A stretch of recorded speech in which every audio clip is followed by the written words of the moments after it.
Hello. এতক্ষণ কই ছিলি? বাসায়। রাতে খাইছেন? হ্যাঁ, তুই খাইছো? হ্যাঁ। শরীর ঠিক আছে? আছে। কেন? এমনিতেই। আচ্ছা, কেমন আছো?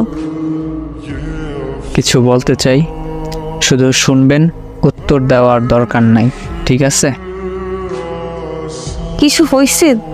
আর তুই আপনি করে বলতেছো কেন? আমি এই সম্পর্কটা এখানেই শেষ করতে চাইতেছি।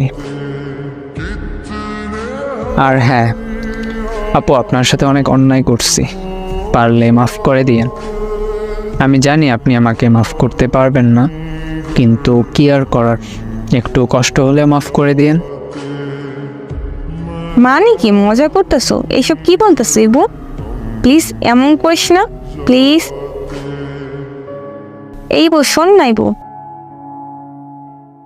আমি কিছু বলতে বারণ করছিলাম, কিছু শুনতে চাই না আমি।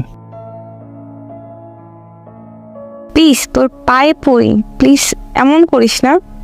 আমি কি করছি বল? আমি কি করছি ইবু? ভালো লাগে না এই ধরনের কথা। ব্রেকআপ বুঝেন? মানে ব্রেকআপ। প্লিজ মরে যাবো, এমন করিস না। মরে গেলে আমার কি?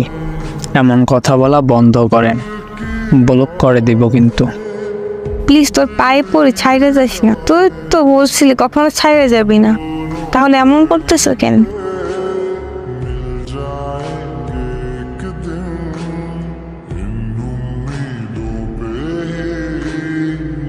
তো সবশেষে আপনাদের কাছে একটা প্রশ্ন থাকতেই পারে, আসল কাহিনীটা কি কারণে ব্রেকআপটা হইল? যারা এই পুরো ভিডিওর 6টা পার্ট দেখছেন তারাই হয়তো বা এই প্রশ্নটা করবেন, বা তাদের মনের ভিতর প্রশ্নটা আছে। আসলে মেয়েটা ছেলেটার থেকে একটু বড় ছিল, আর ছেলেটার বন্ধুরা মেয়েটাকে দেখার পরে অনেক রকম টিস করত। ছেলেটার বন্ধুরা বলতো তোর সাথে আর মানায় না, এই ধরনের অনেক রকম টিস করত, যার কারণে ছেলেটা মেয়েটার থেকে দূরে সরে যায়। তো ভাই আর বোনেরা যারা সম্পর্কে জড়াবেন, আগে সব কিছু দেখে নেবেন, বড় ছোট, মানায় বা না মানায়, এই সব দিকগুলো দেখে তারপর সম্পর্কে জড়াবেন। সম্পর্কে জড়ানোর পর বন্ধুদের কথায় বা আত্মীয় স্বজন বা অন্য কারো কথায় কোনো সম্পর্ক ভাঙবেন না।